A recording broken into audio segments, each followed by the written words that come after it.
Bismillahirrahmanirrahim. Elhamdülillah. Nahmaduhu ve nusalli ala Rasulü Kerim. Amma ba'd. Assalamu alaikum ve rahmetullahi ve berekatuh. Жараткан Аллах Таала мактоо шүгүлөр, пайгамбарга салам салаттар болсун. Урматтуу Ташкент Садагы биримдигинин мүчөлөрү жана ташкенттиктер. Адаттагыдай бүгүн дагы мынакей 21 март 2025 жыл ушул топтолгон жардамды бүгүн ушул баягыда чек таркатылып атат. Баары салым кошкондорго Алла ыраазы болсун. Баарыңардын мынакей Рамазан айында кылган жакшылыгыңар эселеп көйсүн. Себеби айтат, Рамазандагы ушундай жакшылык иштер эселенип көбөйтүлөт деген.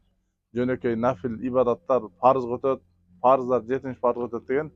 Кудайым ушул салым кошкондордун баардыгын ушул эселентип, зекет даражасын Алла кабыл кылган болсун. Баарыңарга Кудай Таалам тынччылык, аманчылык берсин, берүүчү болгусун. Кудай Таалам ошо кылган жакшылыктарыңар себептүү, кайрымдуулугуңар себептүү Аллах Таала өзүнүн жашооңузга береке берсин. Кудай Таалам бала чакаңарга, үй бүлөңөргө аманчылык берсин. Арзууңарды ашы менен көп кылып берсин.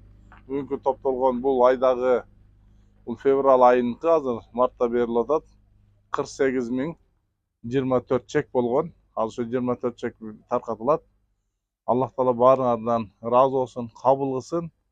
Күч биримдикте дайыма бир болойлу. Себеби айтат, 5 манжа бөлөк билек бир, 5 адам бөлөк тилек бир дегендей. Баардын ошо тилектерибиз бир болсун.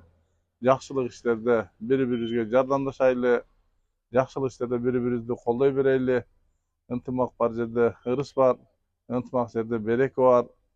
Мусулман адам ошол бири-бирин эч качан таштап койбойт. Мусулман адам дайым бири-бирин колдоп турат. Мусулман адам өзү бир дене окшош. Денеңин бир жерин ооруса, башка денеңе ысытма чыгат, температура болосуң. Ошондой эле мусулмандар да бири-бирин ушундай колдоп туруш керек. Аллах Таала да баарыңардын ошо кылган жакшылыгыңарды кабыл кылсын.